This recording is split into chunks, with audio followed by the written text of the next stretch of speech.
Donc cet après-midi, lors de mon témoignage, je me présenterai à vous, mais aujourd'hui, là, à cette intervention, je vais commencer par vous dire « je suis chrétien ». Et comme tout chrétien, tout chrétien a la responsabilité d'évangéliser. Quand on est baptisé, on a ce devoir d'évangéliser, d'annoncer le Christ.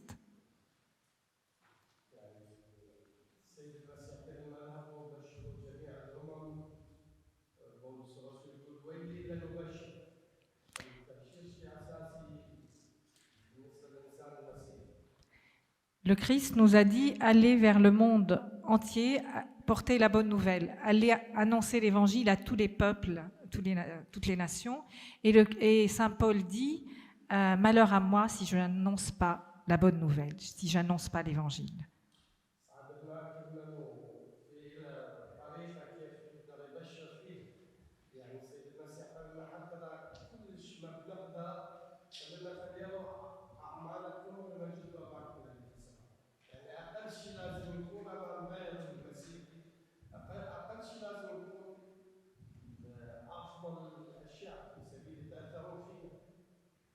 Donc, évangéliser, c'est le devoir de tout baptisé, tout chrétien. Alors, comment évangéliser ? Tout simplement, commencer par ce que nous dit le Christ. Il nous dit qu'à travers votre vie, qu'à travers vos actes, votre Dieu sera loué dans les cieux. Donc, il nous a bien dit, le Christ, que les gens soient touchés par votre vie, par ce que vous faites, vos actes.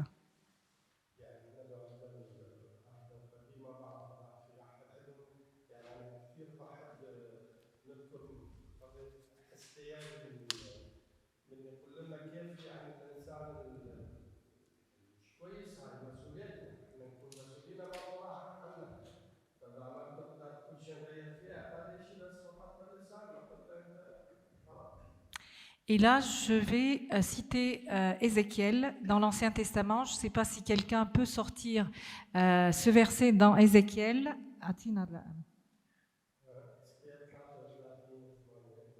Ézéchiel 33, verset 8, où il nous dit, en fait, si vous ne voulez pas évangéliser directement, au moins dites à celui qui est dans le mauvais chemin, qu'il est dans le mal, au moins dites-lui. Donc on est responsable d'avertir nos frères quand ils ne sont pas dans le droit chemin, quand ils sont dans le mauvais chemin. On a cette responsabilité de leur dire.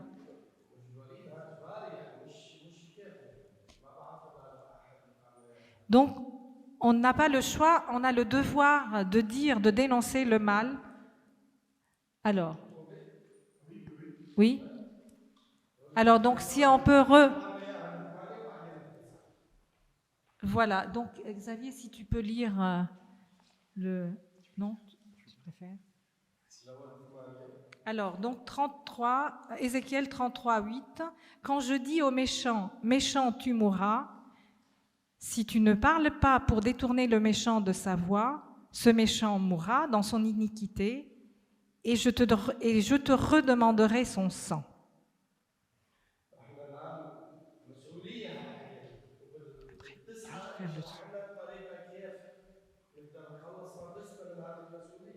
Donc, voyez, quand on lit ce premier verset, on se rend compte, enfin, on réalise la responsabilité qu'on a.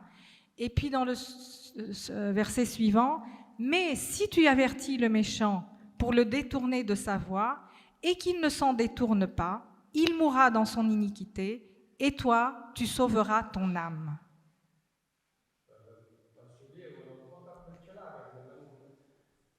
Donc voilà notre responsabilité de parler, de dénoncer le mal.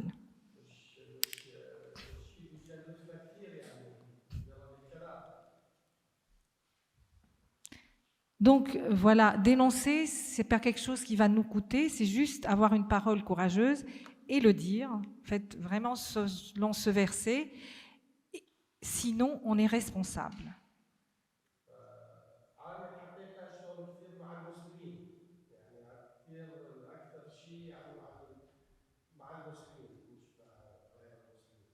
Et donc, moi, ma mission d'évangélisation, je la vis et je la pratique spécialement avec les musulmans. Alors, parce que je viens de l'islam. وطريقة تبشير المسلم تختلف عن تبشير الآخر يعني اختلاف كامل.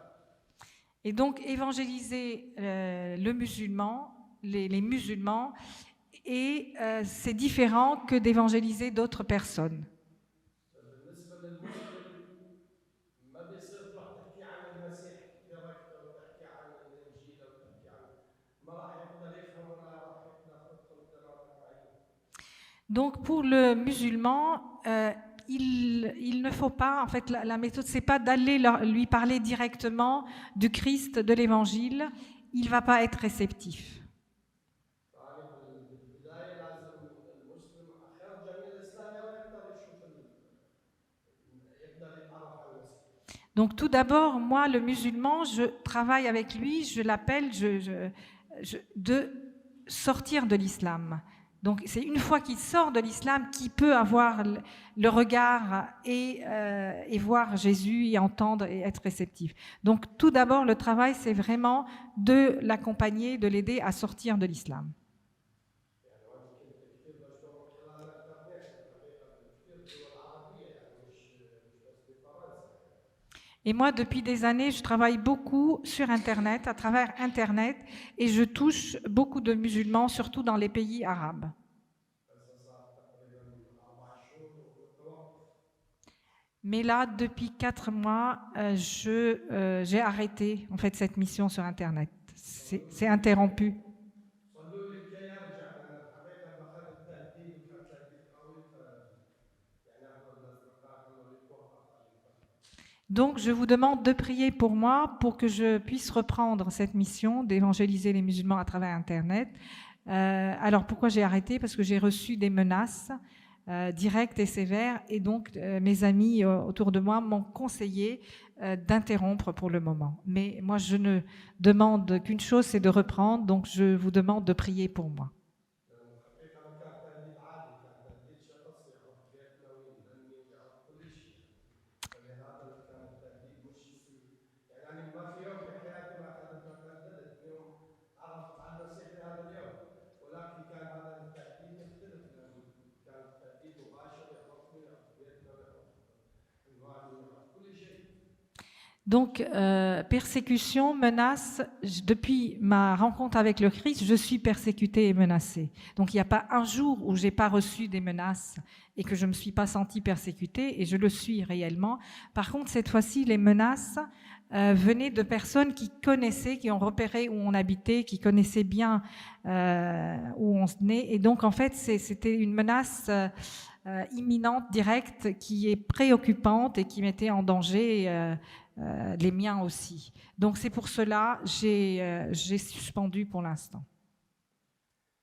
الحقيقة نرجع إلى التبشير بالنسبة للآخرين يعني بالأخص للإنسان المسيحي المؤمن يعني الإنسان المسيحي المؤمن يعني سيد المسيح وضح لنا الأشياء كل شيء موجود بالإنجيل يعني أصلا ما نحتاج نسمع عن الشخص آخر.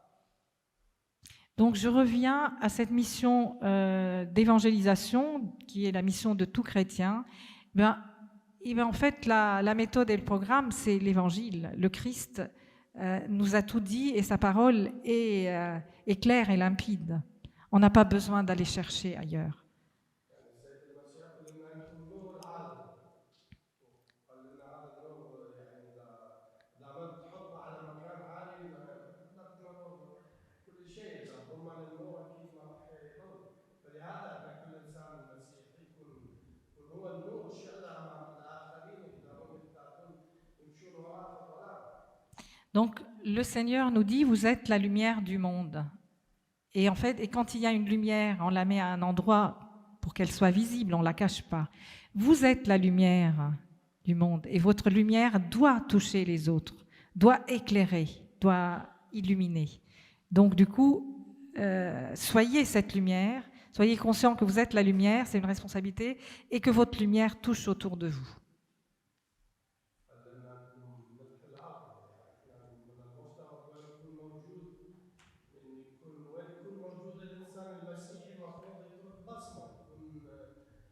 معروف بهذا الموجود معنا انسان مسيحي لانه هو ملح الارض هو ملح الاخرين هو يعطي طعم وذوق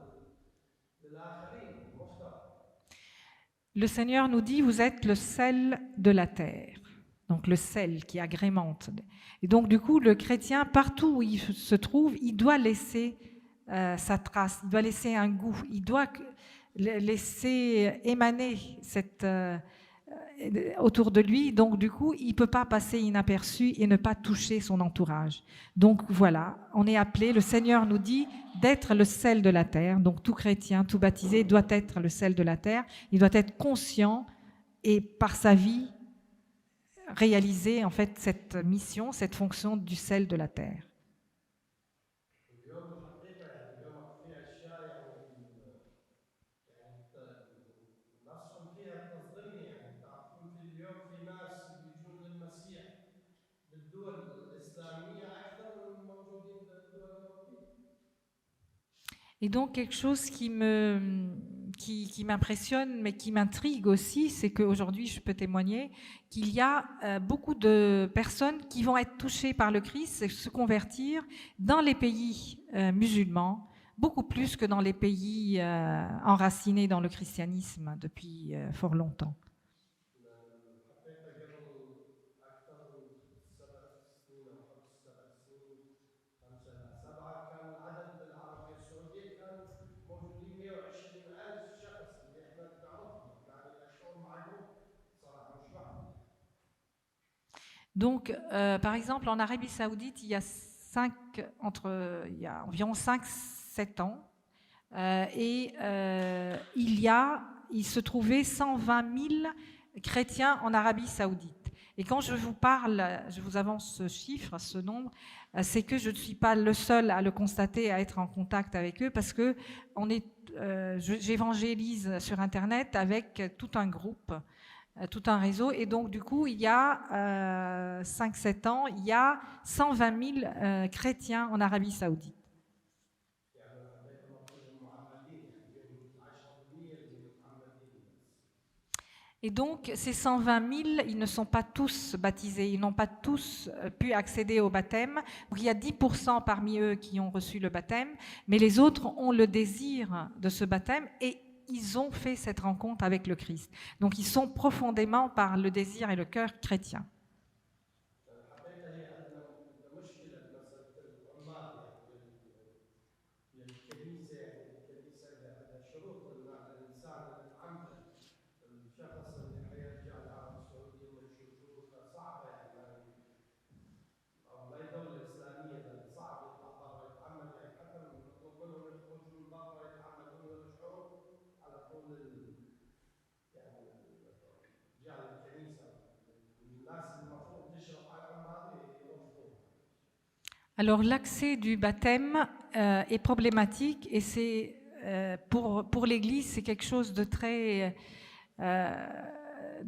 délicat à gérer. Donc l'Église elle est responsable de donner le baptême et en même temps c'est très dangereux parce que quand on demande à ces convertis ou qu'ils cherchent à être baptisés.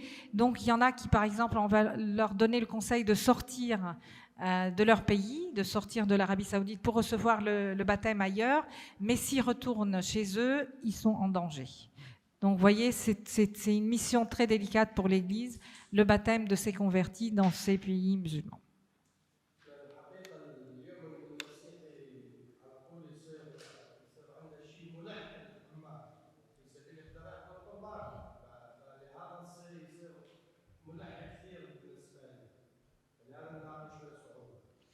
Et donc, vous réalisez le désir de quelqu'un qui a rencontré le Christ, ce désir de baptême, ce désir de communion, et se retrouver face à cet obstacle de ne pas y accéder, c'est quelque chose de très dur. C'est une épreuve, en fait, pour les chrétiens, les convertis, pour accéder à ce baptême. Il faut réaliser leur souffrance, leur détresse dans ce désir pour le baptême et la communion.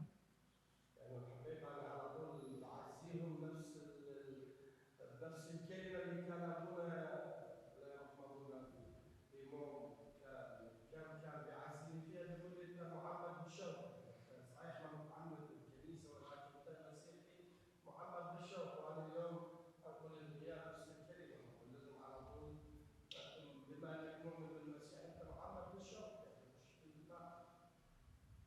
Et donc, à ces personnes qui ont rencontré le Christ, qui sont chrétiens par le cœur et le désir, je vais aussi leur répéter ce que m'a dit ce missionnaire chrétien, ce missionnaire en Irak, quand j'avais ce désir du baptême, parce que moi j'ai attendu aussi le baptême, 13 ans d'attente entre la rencontre avec le Christ et l'accès au baptême. Et il m'a toujours répété, il m'a dit, mais tu es chrétien, tu es vraiment chrétien par le désir que tu as à l'être et à accéder au baptême. Donc je leur dis que vous êtes chrétiens par le désir de votre cœur.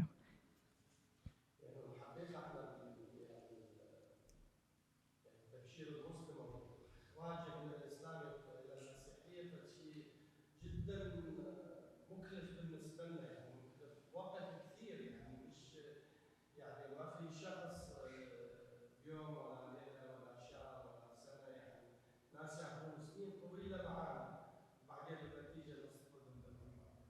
فلهذا احنا نتعب معاه كثير، لان الشخص المسلم نبتدي وياه لازم اول شيء بالاسلام بالقران، خرجه لازم من الاسلام ومن بعدها Et donc, je reviens à la première étape dans la mission, dans l'évangélisation des musulmans, c'est les faire sortir de l'islam. Et là, c'est un travail de longue haleine qui prend beaucoup de temps. Donc, c'est pas en un jour, une semaine ou un mois. Ça peut prendre des années d'accompagnement, de patience, d'échange, de réflexion, de les amener à réfléchir en vérité sur l'islam, sur le Coran. Donc, vous voyez, des années pour, après, une fois qu'ils quittent l'islam, ils vont être touchés et éblouis par le Christ, ils vont rencontrer le Christ, et là, ils sont face à ce refus de baptême. Donc, vous voyez que c'est un parcours très difficile. Donc, après tout le temps d'accompagnement, faire face à l'obstacle de non-accès au baptême dans ces pays-là.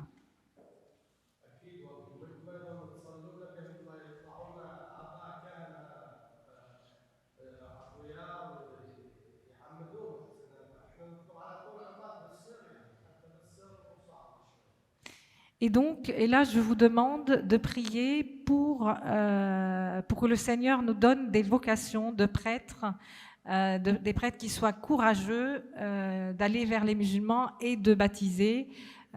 Il faut savoir qu'il y a quelques baptêmes qui se font, mais clandestinement au risque de leur vie.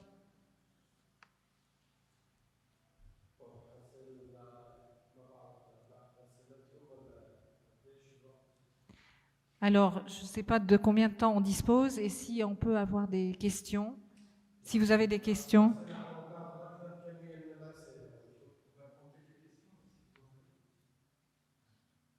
Anne, c'est ça? Je voulais savoir, dans le lieu où vous vivez, en France, est-ce que vous arrivez à toucher certaines personnes, par exemple des migrants, qui sont issus de la tradition musulmane? Est-ce que vous arrivez à les amener au Christ? Alors بدها تعرف انت حكيت انه بتبشر بالانترنت، هل بالمحيط اللي عايش فيه بفرنسا في مسلمين او من خلفيه اسلاميه بتقدر تاثر عليهم او اثرت عليهم؟ الاول يعني حتى قبل الانترنت باريس كنا نروح المشي هناك الاطفال المسلمين وياهم، وانا يعني بحكي عربي منيح وبعرف القران منيح، فلهذا يعني كانت الامور شوي سهله علي. فاكيد في كثير بفرنسا يعني ناس تاثروا، وعلى طول هيروح حتى بفرنسا مفترض مساله العقاد، لان مساله العقاد ايضا تاخذ وقت.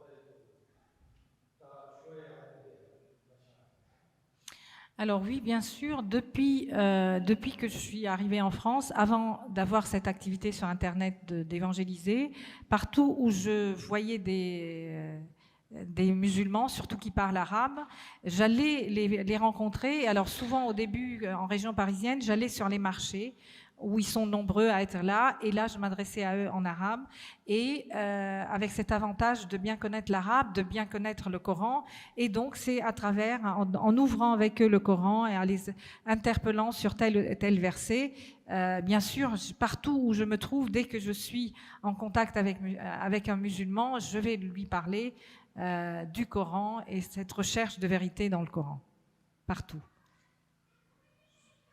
Le premier argument pour les faire sortir de l'islam, ça Alors شو أول حجة بتعطيهم أو أول إقناع سبب بيقنعهم يتركوا الإسلام؟ لا هي ماكو كلمة واحدة ولا حجة يعني مش كلمة تقول له راح يترك الإسلام المسلم صعب لازم تجيب الهداوة يعني لأن المسلم مشكلة أي كلمة تحكي معاه ياخذها بأن بدها تشتمه أو بدها تهينه أو بدها تنتقص من دينه فلهذا لازم واحد يكون حذر يا تدريجيا. Alors, il y a pas une phrase, un mot que je vais dire directement. Loin de là, en fait, c'est beaucoup de temps, beaucoup de patience et surtout, surtout l'approche doit être dans en fait, dans la bienveillance, en faisant très attention.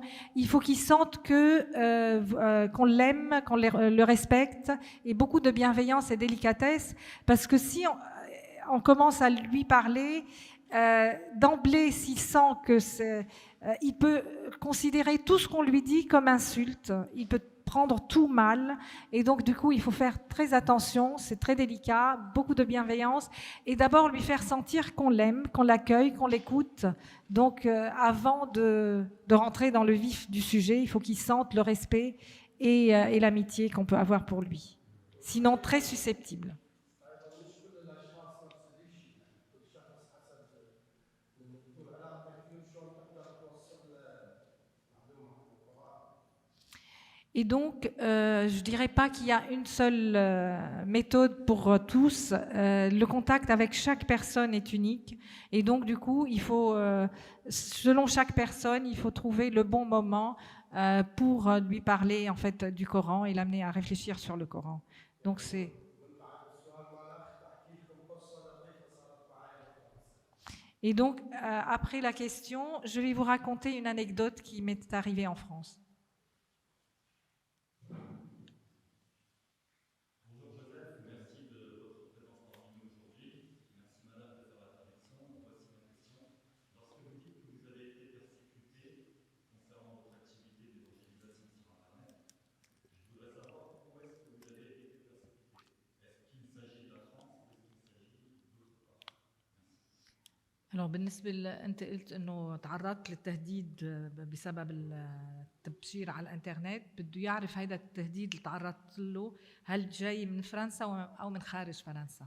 الحقيقة ما بعرف منين لأن على الإنترنت إحنا ندخل على برنامج بالتوك كل الناس ماخذة نكين يعني مش اسمه الحقيقي ولا وبلغت يعني في فرنسا فالإنسان ما تعرفه هو بفرنسا ما في فرنسا ولكن التفاصيل اللي أعطاني إياها عندك تفاصيل دقيقة جدا يعني مش فلهذا كان التهديد أنا أخذته بجدية. Alors, vous savez, c'est par des contacts sur Internet, à travers un système de Paltalk, on n'a pas nos vrais noms, il y a des noms qu'on appelle nicknames. Et donc, cette personne, j'ignore si elle est en France ou en dehors de la France. Par contre, les détails qu'il m'a donnés sur mon habitation, la localisation, les détails de ma vie de tous les jours prouvent que en fait, c'est affolant. En fait, c'est vraiment bien localisé, bien identifié, et j'étais obligée de prendre ça au sérieux et bien sûr de le signaler.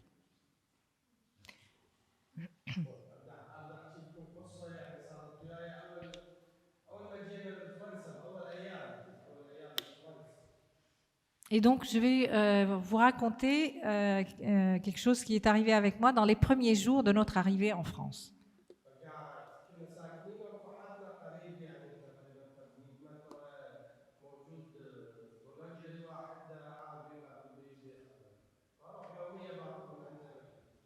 Et donc là où on a habité, il y avait pas loin, à une centaine de mètres, une boulangerie où travaillait un Marocain ou un Maghrébin, et où j'allais prendre le pain tous les matins.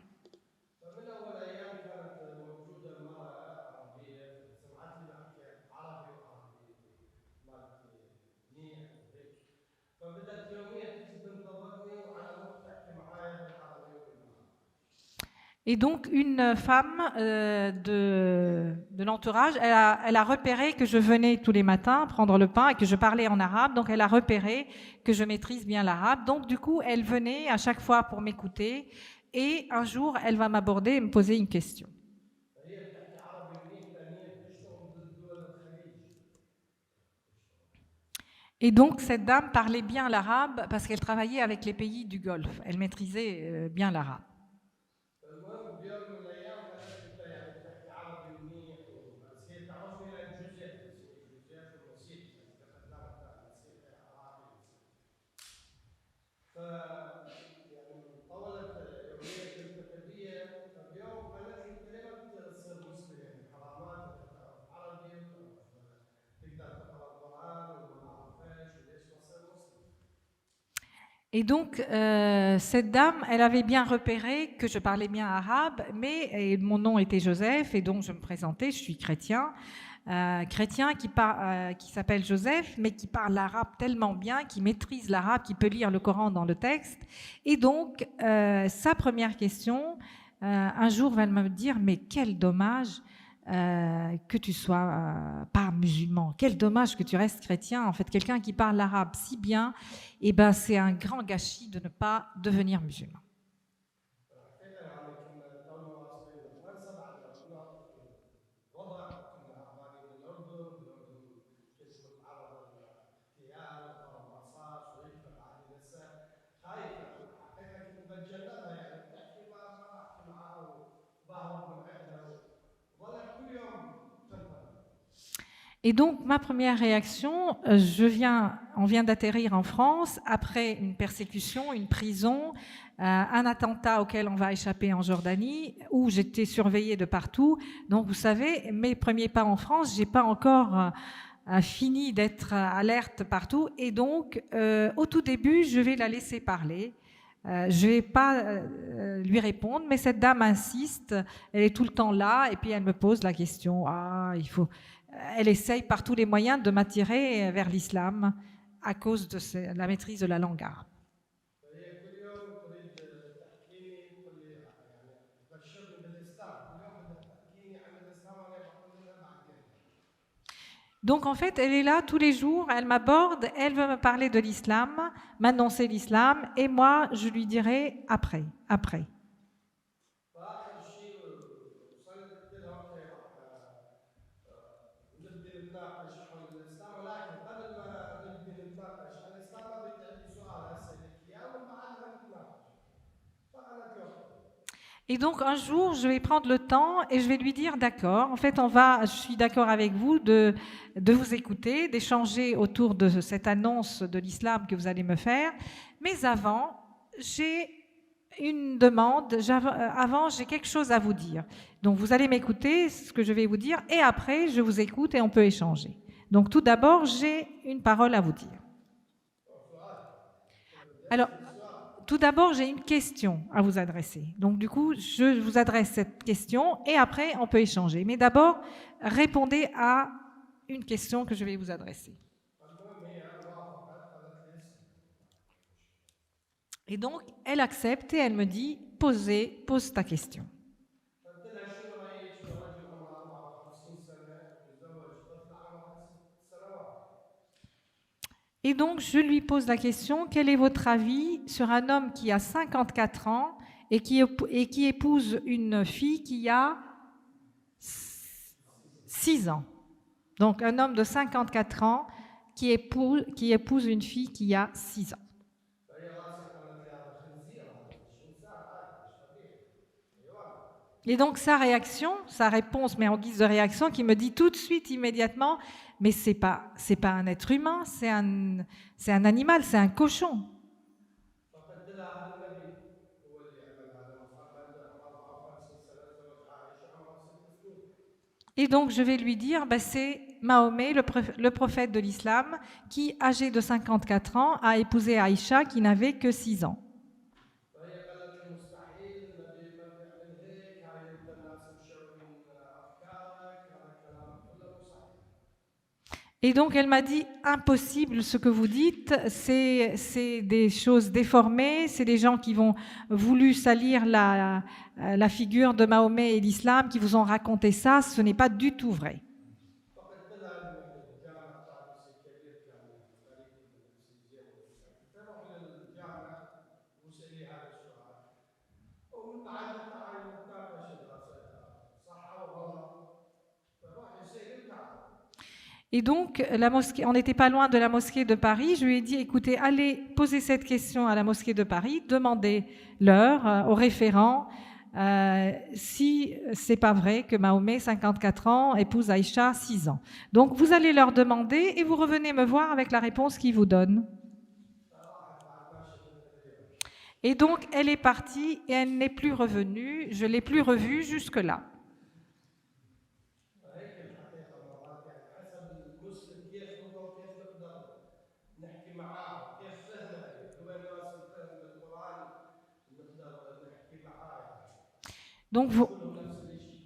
Donc voilà, c'est pas pour tous la même chose. Donc il faut les prendre là où ils sont et à quel degré ils peuvent comprendre et avoir cette réflexion.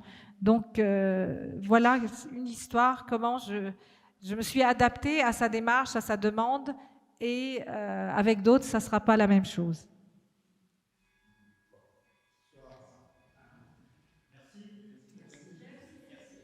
Alors,